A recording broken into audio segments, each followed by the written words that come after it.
목자에게 들린 성탄의 소식, 목자에게 들린 성탄의 소식이라는 제목으로 말씀의 은혜를 나누겠습니다. 바다 위에 표류를 당한 두 사람이 보트에 의지하여서 표류되어 있었습니다. 주변을 아무리 둘러보아도 망망대해 뿐인 거예요.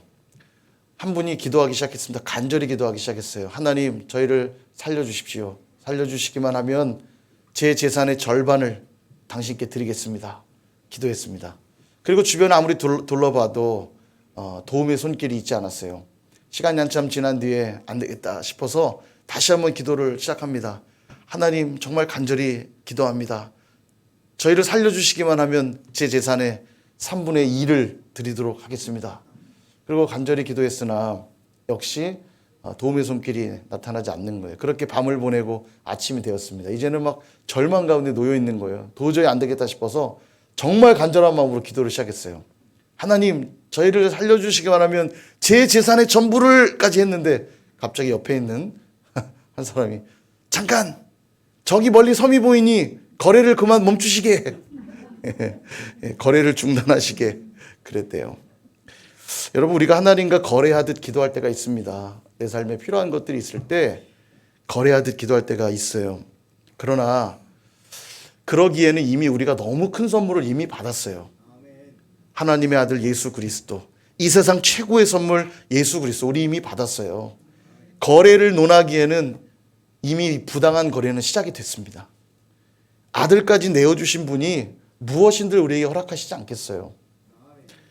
그래서 우리가 오늘도 예수님의 이름으로 기도하는 겁니다.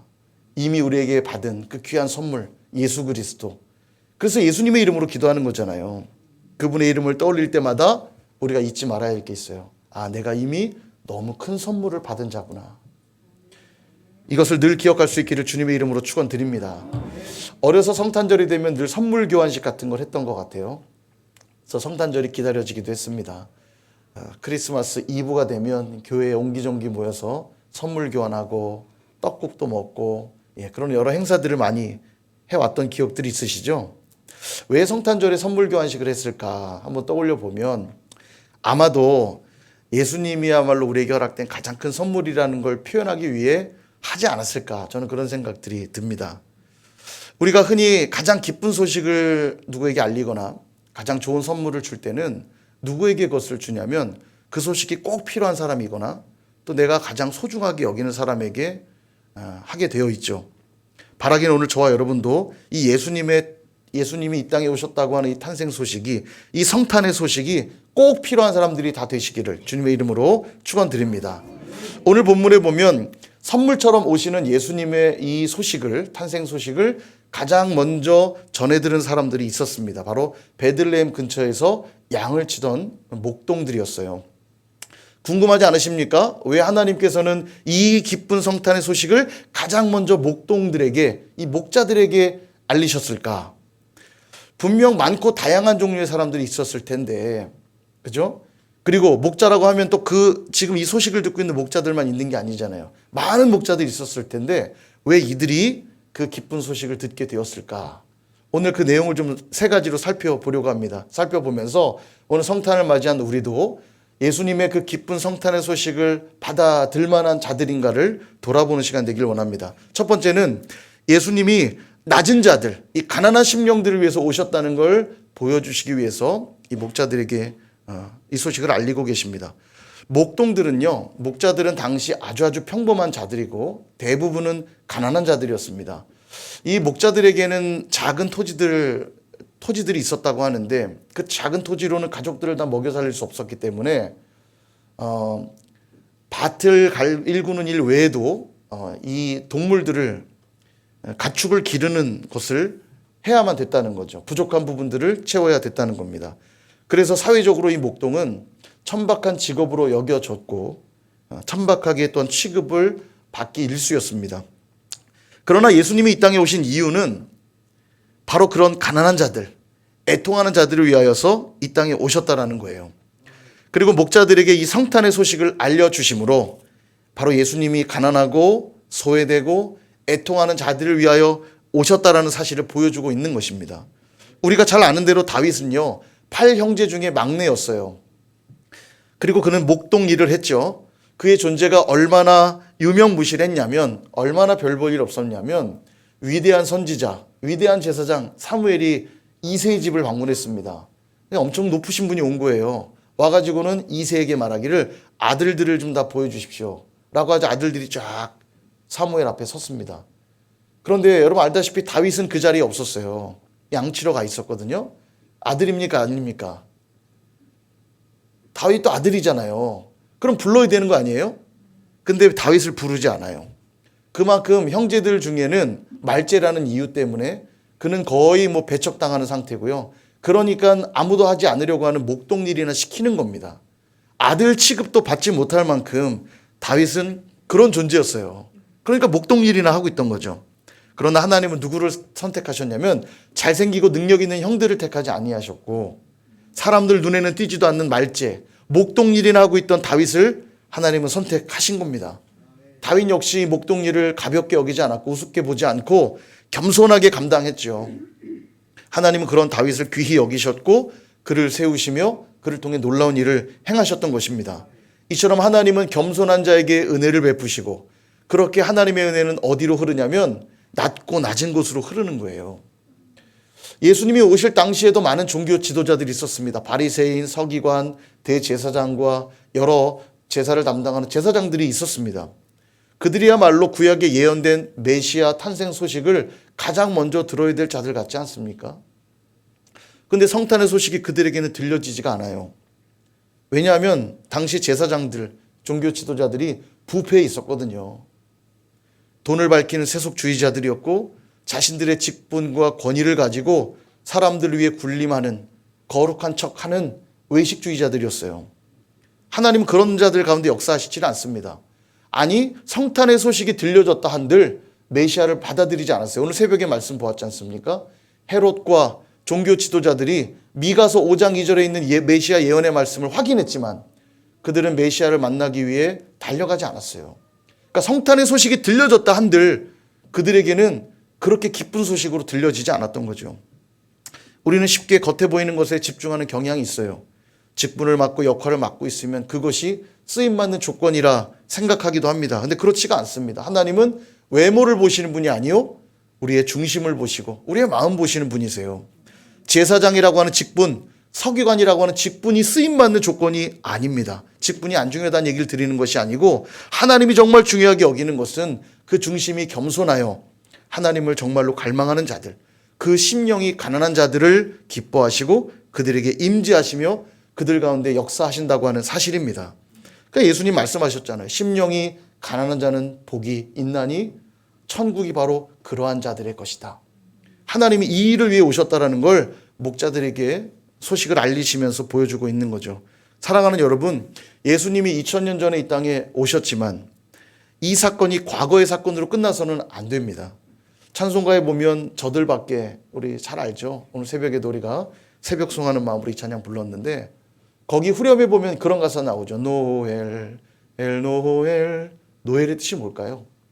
이게 here and now란 뜻이에요. 지금 그리고 여기에.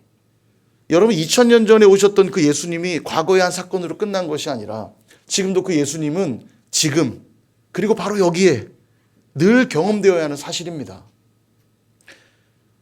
그러나 예수님의 오심이 매일매일 우리에게 경험되고 있지 않다면 그 이유가 뭘까요? 혹시 우리 눈이 너무 높아져 있기 때문 아닙니까? 우리의 마음이 너무 부해져 있기 때문 아닌가요? 예수님이 없어도 될 만큼 우리의 마음이 너무 교만해져 있는 것은 아닙니까? 오늘날 현대교회에 침투해 있는 이 세속주의, 인본주의, 그 물결이 얼마나 거센지 몰라요. 예수님으로만 충분해야 될 우리가 발전하고 부유해지기 시작하니까 돈이 복음을 대체하기 시작하고요. 명예와 권력이 복음으로 둔갑하는 시대 속에 있습니다. 그러니 복음이 희미해지고 복음이 점점 희석되어져 가버려요. 세상 속에 맛을 내고 어둠을 밝히는 교회가 되어야 하는데 도리어 교회 속에 세상이 되어져 가고 있는 것들을 보게 됩니다. 여러분, 은혜에 분명히 자격이 있다 말씀드렸죠. 은혜의 자격이 뭡니까? 나는 은혜 받을 자격이 없다라고 하는 걸 깨닫는 자에게 은혜는 주어지는 겁니다. 그러니까 은혜의 자격은 은혜 받을 자격이 없다는 게 자격이에요. 받을 자격이 있다고 생각하는 자에게 무엇을 준다 한들 당연하게 여길 것이기 때문에 그에게는 은혜가 없어요. 그러나 자격이 없다고 생각하는 자에게 주어지는 것은 항상 은혜라고 고백되어질 수밖에 없는 겁니다. 동일하게 예수님이 이 땅에 오신 이 은혜의 소식이 매일매일 나에게 들려지기 위해서는 내가 그렇게 예수님 없이는 영적으로 가난한 자요, 결핍된 자요, 소외된 자요, 망한 자라고 하는 이 진실된 고백이 있을 때 비로소 예수님이 나를 위해 이 땅에 오셨다는 소식이 복음으로 매일매일 들려지게 된다는 사실입니다. 물질의 넉넉함, 세속적인 풍요로움만 추구하지 마시고 늘 가난한 심령을 구하시는 저와 여러분 모두가 되시기를 주님의 이름으로 축원드립니다. 오늘 목자에게 성탄의 소식이 들려진 두 번째는 자기의 양떼들을 지키고 있었기 때문입니다. 8절과 9절을 같이 한번 읽어보겠습니다. 시작. 그 지역의 목자들이 밤에 밖에서 자기 양떼를 지키더니 주의 사자가 곁에 서고 아멘. 당시에 많은 목동들이 있었을 겁니다. 많은 목동들이 양을 치고 있었겠죠. 그런데 여기 있던 이 목자들에게만 성탄의 기쁜 소식 들려진 이유는 그 밤에도 양떼를 지키고 있었기 때문입니다. 당시 광야에서의 밤 기온은요 굉장히 추워요. 요즘에도 뭐 지금 날씨가 얼마인지 봤더니 영하 13도입니다. 지금 체감 온도는 영하 18도. 굉장히 추운 날씨죠. 교회 오시면서 추우셨죠? 예, 영하 13도, 15도 이 정도 추위도 굉장히 추워요. 근데 광야에서의 밤 기온은요, 이거는 비교되지 않을 만큼 굉장히 추운 날씨였을 겁니다. 근데도 그 밤에 목자들은 뭐 했다고요? 양떼들을 지키고 있었어요. 그리고 그 밤에 성탄의 소식을 그들이 듣게 되었다라는 것입니다. 여러분, 우리 예수님이 이 땅에 오신 가장 중요한 이유가 뭘까요? 잃어버린 양들을 찾으러 오신 거예요. 심심해서 오신 게 아니에요. 이 땅에 잃어버린 영혼들, 그 잃어버린 양들을 찾으려고 오신 겁니다. 우리 주님이 그 잃어버린 양 한 마리를 찾기 위해서 99마리의 양을 들에 두고라도 찾아 나서시는 분이세요. 근데 이 얘기를 들으면 우리는 안 중요한가? 왜 우리는 내버려 두고 그 잃어버린 양만 찾으러 나서시는가? 그 얘기가 아닙니다. 그 한 마리의 양을 목숨 걸고 찾아 나서는 목자를 보면서 나도 길을 잃어도 우리 주인은 포기하지 않는구나. 여러분, 이 고백이 있어야 되는 거예요. 100마리 양들 중에 우리 주님께는 잃어버린 바 된 양이 한 마리도 없다는 뜻입니다. 이 말은요. 99마리 안 중요하고 잃어버린 한 마리만 중요해. 이게 아니고 100마리 중에 어느 양도 주님께는 잃어버린 바 되지 않는다는 뜻이에요. 잃어버리기만 하면 목숨 걸고 찾아 나서시겠다는 이야기입니다. 제가 한번 질문해 볼게요. 이 세상에 존재하는 게 나 하나뿐이라면 주님이 오셨을까요? 안 오셨을까요? 오셨겠죠? 왜냐? 우리 주님은 잃은 양 한 마리를 찾아 나서시는 분이기 때문이에요. 여러분, 이걸 놓치시면 안 돼요. 많은 사람을 구원하러 왔다고 얘기하니까 무슨 집단 떨이로 이렇게 물건 대량으로 판매하듯이 그냥 인간들을 구원하러 오신 게 아닙니다.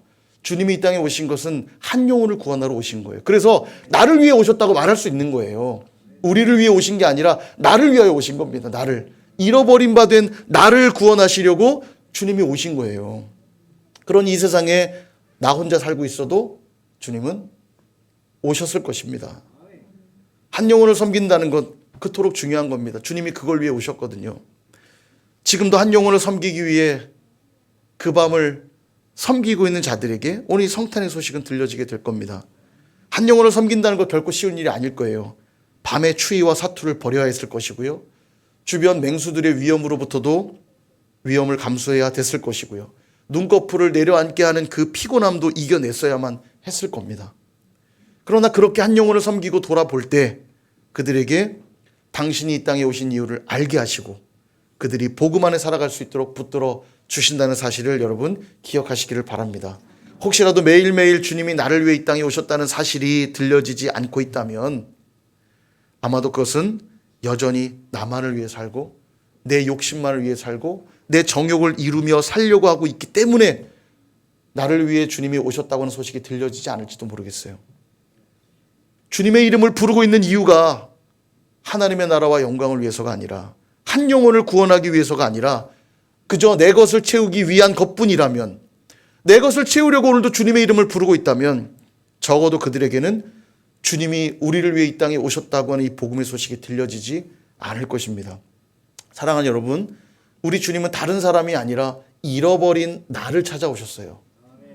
이 놀라운 사실을 아는 자들은 그 목자의 심령으로, 그 목자의 심정으로 영혼에게 관심 갖게 되어 있습니다.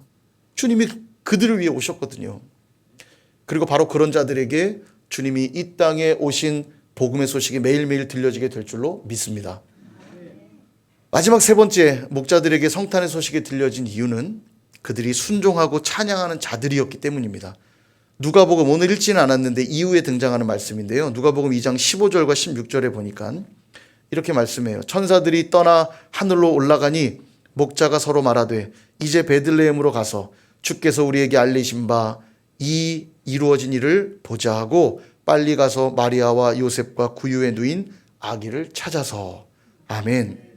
목자들은요, 천사들이 알려준 이 소식을 듣자마자 빨리 갔다고 기록하고 있어요. 빨리 갔다.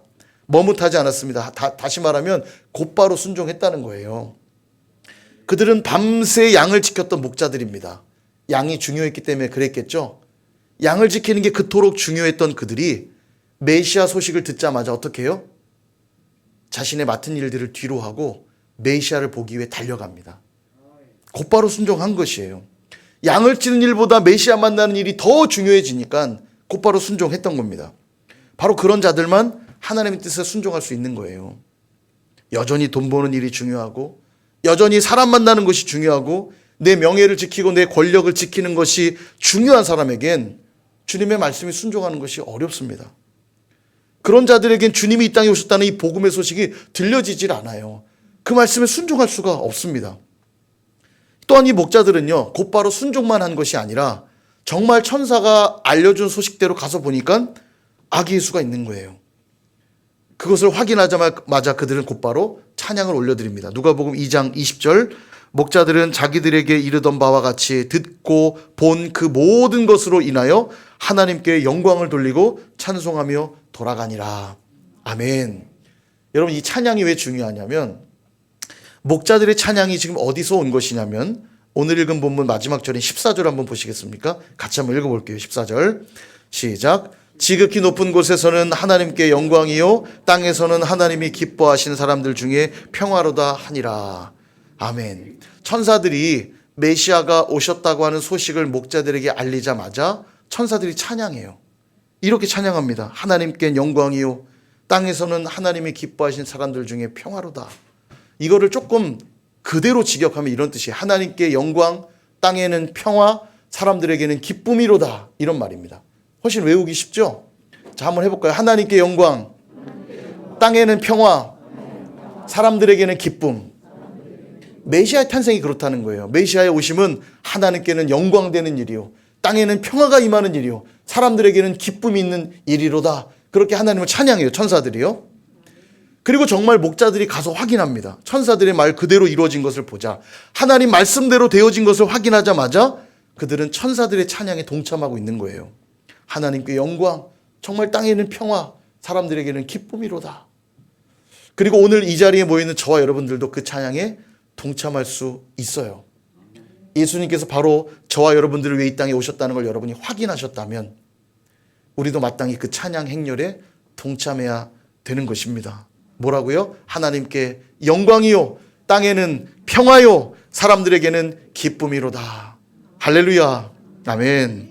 말씀을 정리하려 합니다. 사랑하는 여러분, 예수님께서 이 땅에 오신 이 소식은 1년에 단 한 번 성탄절날만 확인해야 되는 사실이 아닙니다. 매일, 매주, 매달 이 놀라운 복음을 우리는 확인해야 돼요. 항상 우리에게 들려져야 되는 것입니다.